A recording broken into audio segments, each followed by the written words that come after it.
जय हिंद साथियों, आप सभी का स्टडी विद उमराव चैनल पर हार्दिक स्वागत है, अभिनंदन है। साथियों, आप हमें सपोर्ट कर रहे हैं, इसके लिए आप सभी का दिल की गहराइयों से बहुत बहुत धन्यवाद। आज का जो प्रैक्टिस सेट है ना, वो बेटा जीके जीएस का है, 54 नंबर वाला है, 54 number. So most important video, please don't skip the video, ठीक है। ऑल वनडे एग्जाम के लिए बहुत ही महत्वपूर्ण रहने वाला है। और सोचो, जिन्होंने 50 प्रैक्टिस सेट कर लिए ना कंटिन्यू, उन्होंने 1500 क्वेश्चन के साथ बेस बना लिया है। अब जब बेस बनेगा तो रेस में भी आगे रहेंगे, और रेस में आगे रहेंगे तो पेपर का फेस उड़ा के भी आएंगे। तो अगर आपको बेस रेस फेस में बने रहना है तो बेटा प्ले लिस्ट पड़ी है, सारे वीडियो झड़ाझड़ देख लेना, आप भी रेस में खड़े हो जाओगे और बस खुशी वाली तालियां बज जाएंगी। मतलब जीके में ठीक ठाक हो जाएगा और कहीं ना कहीं स्कोर करके आप अपने लक्ष्य को प्राप्त करेंगे, जिसकी भी आप तैयारी कर रहे हैं, ऑल वनडे एग्जाम। ओके, चलिए प्रश्न नंबर 1 देखते हैं कि भारतीय संविधान में राष्ट्रपति पद का जो व्यवस्था है ना, किस अनुच्छेद में की गई है? व्यवस्था किस अनुच्छेद में है भैया? अनुच्छेद 52 में बताया गया है कि भारत का एक राष्ट्रपति होगा। अनुच्छेद 52 इज द राइट आंसर। संविधान एक पवित्र दस्तावेज है। यह कथन किसका है भैया? यह कथन किसका है? हमारे भीमराव अंबेडकर जी का है। बाबा भीमराव अंबेडकर, डॉक्टर भीमराव अंबेडकर, संविधान के पिताजी का कहना है कि संविधान एक पवित्र दस्तावेज है। सो मोस्ट इंपॉर्टेंट, अब प्रश्नों को खुद ही देख लिया है तो अब तक समझ में आ गया होगा भैया की बात तो सही कह रहे हैं सर जी, है ना। प्रश्न है कि संविधान दिवस कब मनाया जाता है? बेटा 26 नवंबर को मनाया जाता है। अब आप कहोगे ये कौन सी बात हुई? अरे संविधान तो हमारा लागू हुआ था 26 जनवरी 1950 को, और मनाते हो सर जी आप 26 नवंबर को संविधान दिवस। मेरे बच्चों, 26 नवंबर 1949 को हमारा संविधान तैयार हो गया था और थोड़ा बहुत लागू भी हो गया था, है ना। 10-15 अनुच्छेद के आसपास हल्के फुल्के लागू भी हो गए थे। पूर्ण रूपेण आपके 26 जनवरी 1950 को आपका संविधान पूरे देश में लागू हो जाता है, ठीक है। तो 26 नवंबर को तैयार हुआ था, इसलिए 26 नवंबर को बेटा संविधान दिवस के रूप में मनाते हैं। अब क्लियर हो गया होगा।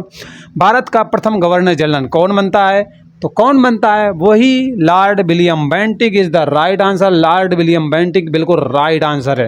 अब आप खुद ही प्रश्न देख के समझ में आ गया होगा कि सर जी सही तो कह रहे थे यार, हम ही नहीं समझ रहे हैं। कोक का निर्माण करना है तो कर लो बेटा, कोक का से कोयला लो। कोक का निर्माण बेटा कोयले से हो जाता है, ठीक है। एक सींग वाले गैंडे कहाँ पर पाए जाते हैं? बेटा एक सींग वाले गैंडे तुम्हें मिलेंगे काजीरंगा राष्ट्रीय उद्यान में। मैं भागते भागते गया आसाम में काजीरंगा राष्ट्रीय उद्यान में घुस गया, एक सींग वाले गैंडे नजर आएंगे मुझको। अब एक सरंगी बैल की बात आएगी। एक सरंगी बैल कहाँ पर मिलता है भैया? किस घाटी की सभ्यता में मिला था? सिंधु में मिला था कि हड़प्पा में मिला था कि दोनों में मिला था कि कहीं नहीं मिला था? ये आप हमें कमेंट करके बता दोगे, ठीक है। चलो आगे बढ़ जाते हैं। अगला सवाल दिया गया है कि लैटराइट मिट्टी में किसकी अधिकता होती है? बेटा लैटराइट मिट्टी जानते हो? लैटराइट मिट्टी में किसकी अधिकता होती है? तो भैया आयरन भी ज़्यादा, सिलिकॉन भी ज़्यादा। आयरन और सिलिकॉन आपको लैटराइट मिट्टी में देखने को मिलेंगे प्रचुर मात्रा में। भारत की सबसे लंबी नहर कौन? इंदिरा गांधी नहर। इंदिरा गांधी कौन? भारत की महिला प्रधानमंत्री रही है ना भैया, है ना। इंदिरा गांधी भारत की महिला प्रधानमंत्री रही हैं। इंदिरा गांधी नहर कहाँ पे है? राजस्थान नहर के नाम से भी जाना जाता है। राजस्थान में आपको देखने को मिलेगी, ठीक। चलो अगले प्रश्न पर चलते हैं। कुड़नकुलम परमाणु विद्युत ग्रह नाम कुड़नकुलम परमाणु विद्युत ग्रह किस राज्य में मिलेगा? तमिलनाडु में मिलेगा। तमिलनाडु की राजधानी चेन्नई। अब आप हमें बताओ यहाँ का शास्त्रीय नृत्य कौन सा है जो बड़ा पॉपुलर है, अक्सर परीक्षा में आपके सामने खड़ा मिलता है? लक्षद्वीप की अगर बात करो या फिर मिनिकॉय की बात करो, लक्षद्वीप और मिनिकॉय को कौन अलग करता है? तो 9 डिग्री चैनल है ये बेटा आपके लक्षद्वीप को मिनिकॉय से अलग थलग करने का काम करता है, ठीक। चलिए नेक्स्ट क्वेश्चन दिया गया है, शानदार तरीके से देखिएगा। बंगाल का शोक किसे कहते हैं? बंगाल का शोक किसे कहते हैं? तो बेटा किस नदी को कहा जाता है? राइट आंसर है दामोदर नदी। दामोदर नदी आपके बेटा बंगाल का शोक कहलाती है, बहुत तबाही लेके आती है। गंगा की सबसे बड़ी सहायक नदी कौन सी है? गंगा की सबसे बड़ी सहायक नदी है यमुना नदी। और यमुना नदी आप जानते हो उत्तराखंड से तो निकलती है। गंगा भी वहीं से आपके गंगोत्री से निकलती है, यमुना यमुनोत्री से निकलती है। बहते बहते बहते बहते बहते बहते बहते बहते प्रयागराज में बेटा मिल जाती हैं। इलाहाबाद जिसे आप पहले जानते थे, अब प्रयागराज के नाम से जानते हो, यहाँ पे दोनों मिल जाती हैं। यमुना आपकी जो है गंगा की सबसे बड़ी सहायक नदी है। गंगा आपकी भारत की सबसे लंबी नदी है, लगभग 2525 किलोमीटर इसकी लंबाई बताई जाती है, ठीक है। बस मामला तो क्लियर हो गया भाई। जितना देखो डिटेल की ज़रूरत है उतना मैं देता हुआ चलूँगा, टेंशन नहीं लेने का, क्योंकि टेंशन जो लेगा उसकी पेंशन भैया कोई और लेगा। रोहतांग दर्रा, क्या बात है, रोहतांग दर्रा कहाँ पर है? हिमाचल प्रदेश में। हिमाचल प्रदेश की राजधानी क्या है? शिमला। ठीक, शिमला ही है ना। अगला प्रश्न है, गिरनार की पहाड़ियाँ किस राज्य में स्थित हैं? बेटा गिरनार की पहाड़ियाँ आपको गुजरात में मिलेंगी, और गुजरात की राजधानी है गांधीनगर। अरे वो एक बंदरगाह का नाम सुने होंगे ना, लोथल बंदरगाह, बहुत पूछा जाता है। लोथल बंदरगाह किस राज्य में है भैया? गुजरात में ही पड़ता था। हड़प्पा सभ्यता का बड़ा पॉपुलर बंदरगाह था, बहुत प्रश्न पूछे जाते हैं। ठीक है, अगला सवाल सामने, पक्षियों का महाद्वीप, पक्षी नज़र आते हैं बेटा दक्षिण अमेरिका को ना पक्षियों का महाद्वीप कहा जाता है। सो मोस्ट इम्पॉर्टेंट, एशिया की बंजर भूमि कौन सा मरुस्थल कहलाता है? एशिया की बंजर भूमि किस मरुस्थल को पुकारा जाता है? तो प्यारे बच्चों, थार मरुस्थल को पुकारा जाता है। थार मरुस्थल को एशिया की बंजर भूमि के नाम से जाना जाता है। तो भैया मज़ा आ रही होगी। संसार की छत किसे कहते हैं? पामीर के पठार को। पामीर के पठार को बेटा संसार की छत कहते हैं। बहुत महत्वपूर्ण पूछा जाता है। ग्रेनाइट की बात करो, बेसाल्ट की बात करो, पैगमाटाइट की बात करो, डायोराइट की बात करो, क्या बात है भैया। Granite, basalt, magnetite, migmatite, okay. Diorite किस चट्टान के उदाहरण है? आग्नेय चट्टान के उदाहरण है।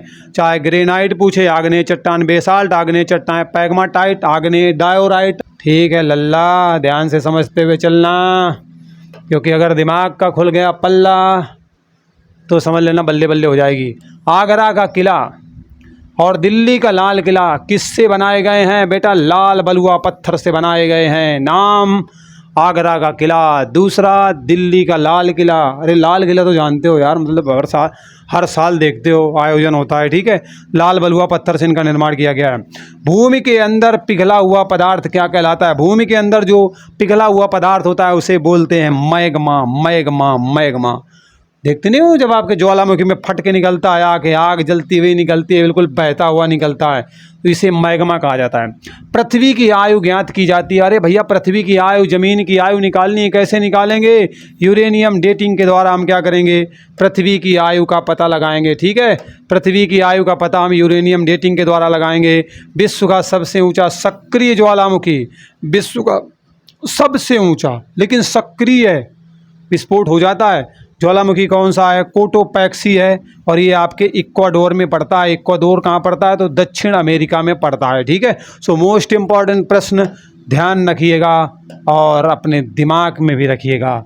एशिया का मरीज किसको कहते हैं? एशिया का मरीज हमारा नवीन दुश्मन, हमारा पड़ोसी चीन। चीन is the right answer. Dayanand Saraswati ने, ठीक है, शुद्धि आंदोलन कब चलाया था? तो शुद्धि आंदोलन 1842 में इनके द्वारा, 1882 में। ठीक है, 1842 नहीं है बेटा, 1882 में जो है शुद्धि आंदोलन चलाया गया था दयानंद सरस्वती जी के द्वारा। ठीक, चलो अगला सवाल है, hermit of the Shimla. Hermit of the Shimla किसे कहा जाता है? इस नाम से किसको पुकारा जाता है? Hermit of the Shimla. A O Hume hermit of the Shimla. बेटा आपका वीडियो हो गया समाप्त, क्विक रिवीजन कर लिया, आ गए निवेदन की बारी। बनी रहेगी हमारी तुम्हारी यारी। उत्साहवर्धन के लिए लाइक करना भूलिएगा नहीं, शेयर तो तुम करके जाओगे, पहली बार आए हो तो सब्सक्राइब तो करना ही करना है, क्योंकि ऐसे वीडियो कहाँ मिलेंगे? स्टडी विद उमराव चैनल पर मिलेंगे।